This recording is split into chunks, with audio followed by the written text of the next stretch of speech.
Ay, alam niyo ba guys, kagabi, nakaka-touch yung ginawa nila sa aking magpinsan. Kasi naabutan ko sila kumakain sa sala. Sweet nga nila eh, nagsusubuan pa sila. Tapos ayun, ito yung kinakain nila. Share pa nga sila sa isang lalagyan. Tapos meron doon na maliit na lalagyan. Akala ko nga pagkain yun ng aso eh, kasi nandun sa parang silver. Kasi nabot nila sa akin, sabi niya, oh ito kumain ka na. So, sobrang pagod ko na, tapos na-realize ko hindi na ako magluluto. Tapos bumili na lang sila, siguro para hindi na ako makadagdagan yung pagod ko. So, na-touch ako, sabi ko, hoy, thank you ha, alam niyo talagang pagod na pagod ako.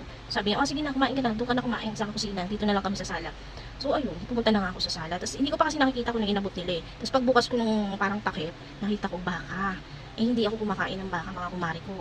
So, ayun, hinintay ko lang talaga silang matapos kasi ganun sila magkatapos silang kumain, lalabas sila saglit. Tapos hinintay ko silang lumabas. Ngayon nung nakalabas na sila, dahil tapos na silang kumain, pinakain ko na lang yung party ko dun sa alaga naming aso. Mahal na mahal ko nga yung aso namin na yun eh. Kaya lang habang kinakain yung aso namin, hindi niya pa nakakalahati, bigla siyang bimagsak. Bigla siyang bumagsak na gano'n, magpasigaw ako. Sabi ko, anong nangyari? Akala ko nabulunan. Tapos, tinignan ko, hindi naman siya nabulunan. Bumula yung bibig, mga kumari. Wala, sabi ko, anong nangyari dito sa alaga namin? Healthy pa to kanina, kumakain lang. Tapos, tinawag-tawag ko yung asawa ko. Sabi ko, mahal, mahal, yung alaga natin. Nag-iiyak na ako, nag-hysterical na ako kasi mahal na mahal ko yung aso namin yun eh. Tapos, sabi ko, anong nangyari dito? Kumain lang siya. Binigay ko sa kanya yung pagkain ko. Di ba nakalimutan mo yata, hindi ako kumakain ng baka. Ganun yung explanation ko.